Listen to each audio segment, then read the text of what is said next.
Hello friends, welcome to charts session of Microsoft PowerPoint tutorial.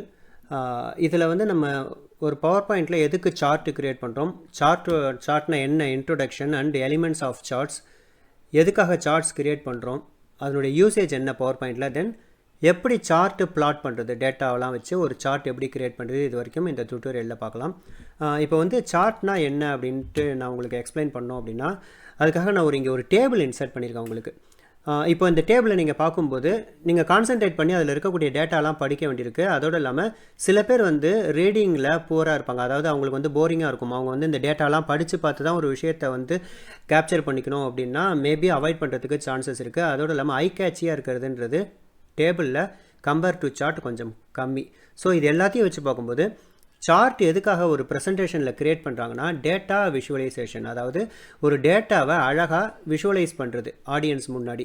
அவங்க அப்போ என்ன பண்ணுவாங்கன்னா கம்பேரிசன் ஈஸியாக பண்ண முடியும். இப்போ அந்த டேபிளை பார்த்தா உங்களுக்கு வந்து ஒரு டேட்டாலேருந்து இன்னொரு டேட்டா, அதாவது ஒரு 4 பீப்புளோட சேலரி இங்கே இருக்குது, இதில் யார் ஹையஸ்ட் சேலரி வாங்குறாங்க, யார் லோயஸ்ட் சேலரி வாங்குறாங்கன்றதை நீங்கள் தான் கம்பேர் பண்ணி, அதாவது கொஞ்சம் நேரம் டைம் எடுத்து நீங்கள் பார்த்து அந்த லிஸ்ட்லேருந்து சார்ட் அவுட் பண்ணி பார்த்து கண்டுபிடிக்கணும்.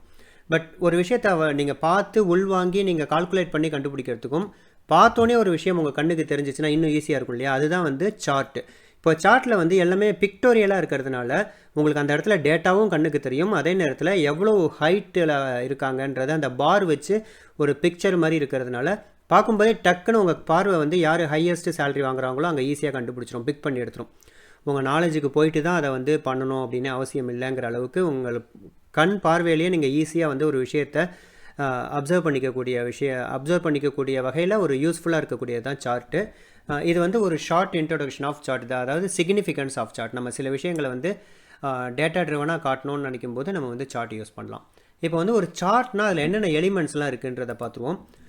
எலிமெண்ட்ஸ் ஆஃப் ஏ சார்ட், இது ஒரு சார்ட். நான் ஆக்சுவலாக சார்ட் நிறைய வெரைட்டிஸ் இருக்குது, அந்த வெரைட்டி ஆஃப் சார்ட்ஸ் வந்து நெக்ஸ்ட் வரக்கூடிய கிளாஸில் பார்க்கலாம். இப்போ சாம்பிளுக்கு ஒரு காலம் சார்ட் எடுத்திருக்கேன், அதாவது இது வந்து காலம் வைஸ் இருக்குது இல்லையா, left to right column wise வந்து பார் கீழேருந்து மேலே ஏறுறதுனால இதுக்கு வந்து காலம் சார்ட்டுன்னு பேர். இந்த காலம் சார்ட்டை வந்து உங்களுக்கு சாம்பிளாக எடுத்துக்கிட்டு இதில் ஒரு சார்ட்னா குளோபலாக என்னென்ன எலிமெண்ட்ஸ் இருக்குன்னு காட்டுறேன். எல்லா வகையான சார்ட்டுக்கும் நான் இப்போ காட்ட போகிற எலிமெண்ட்ஸ் எல்லாமே ஆல்மோஸ்ட் 99.9% சேம் தான்.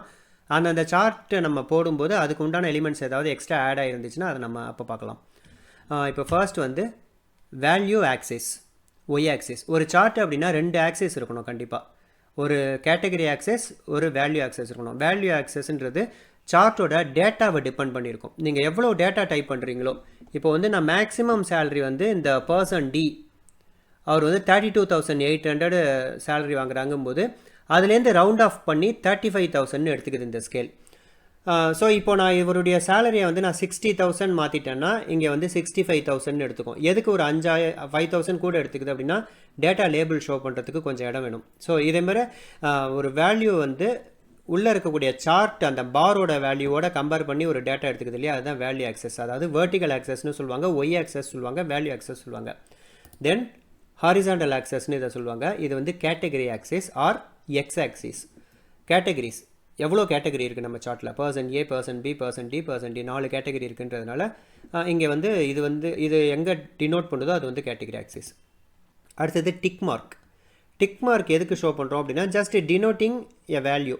இந்த இடத்துல 15,000 வந்து கரெக்டாக இங்கே தான் பாயிண்ட் அவுட் ஆகுதுன்னு ஒரு டினோட் பண்ணுறதுக்கு தான் வந்து இந்த டிக் மார்க் யூஸ் ஆகுது.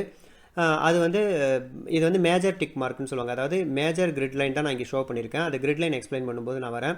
அந்த கிரிட் லைனுக்கு நேரம் மட்டும் டிக் மார்க் இருக்கு இல்லையா, அது வந்து மேஜர் டிக் மார்க். தென் வேல்யூ ஆக்சஸ் லேபிள். நம்ம வந்து இங்கே ஆக்சஸ் பற்றி பார்த்தோம், ஆக்சஸோடைய லேபிள் வந்து இங்கே நம்பர்ஸில் ஷோ ஆகுது இல்லையா, இது வந்து வேல்யூ ஆக்சஸ் லேபிள். இது வந்து வேல்யூ ஆக்சஸ் லேபிள். தென் இது வந்து கேட்டகரி ஆக்சஸ் லேபிள். இங்கே வேல்யூ ஷோ ஆகிற மாதிரி இங்கே கேட்டகரி ஷோ ஆனால் தான் அந்த கேட்டகரியோட நேம் வந்து பார்க்குறவங்களுக்கு தெரியும். தென் கிரிட் லைன். கிரிட் லைன் எதுக்கு அப்படின்னா இப்போது கிரிட் லைன் ஷோ பண்ணாமல் இருக்கும்போது சில நேரங்களில் ரொம்ப தூரத்துலேருந்து பார்க்குற ஆடியன்ஸ் வந்து கன்ஃபியூஸ் ஆகிறதுக்கு சான்சஸ் இருக்குது. எதுக்காக அப்படின்னா இப்போ வேல்யூ ஆக்சஸை ஒட்டி இருக்கக்கூடிய ஃபஸ்ட்டு பாரை ஈஸியாக உங்களால் கம்பேர் பண்ண முடியும், ஆனால் கடைசி பாரை வந்து கரெக்டாக அதோடைய ஆக்சஸோட உங்களால் கம்பேர் பண்ண முடியாது. அதுக்கு ஒரு லீடாக தான் வந்து இந்த கிரிட் லைன் இருக்குது.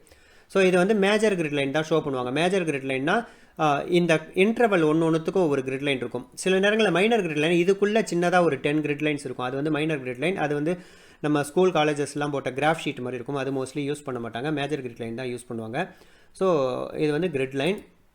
தென் டேட்டா லேபிள், ஒவ்வொரு பாரும் எங்கே ஸ்டாப் ஆகுது அந்த டேட்டா, எக்ஸாக்ட் டேட்டா வந்து ஷோ பண்ணணும். இல்லைனா அப்ராக்சிமேட்டாக தான் அந்த டேட்டாவை பார்க்குறவங்க புரிஞ்சுக்குவாங்க. அக்யூரேட்டாக டேட்டா வேணும் அப்படின்னா நம்ம டேட்டா லேபிள் ஷோ பண்ணணும்.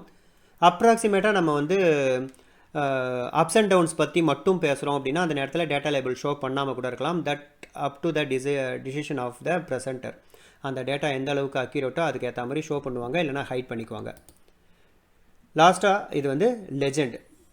லெஜெண்ட்றது இது எல்லாமே எதை பற்றி பேசுது, ஏன்னா இங்கே எதுவுமே இது வரைக்கும் நம்ம எதுவுமே ஷோ பண்ணல. அதாவது பர்சன் ஷோ பண்ணிட்டோம், data value access label show பண்ணிட்டோம், டேட்டா வச்சு சார்ட் போட்டோம். ஆனால் இது எல்லாமே எதை பற்றி பேசுதுன்னா சேலரி.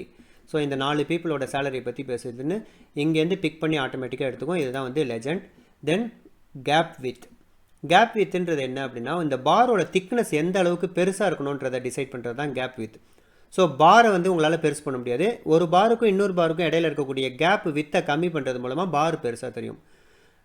இது இவ்வளோ தான் வந்து உங்களுக்கு ஒரு சார்ட்டில் இருக்கக்கூடிய எலிமெண்ட்ஸ் எல்லாத்தையும் நான் எக்ஸ்பிளைன் பண்ணியிருக்கேன்.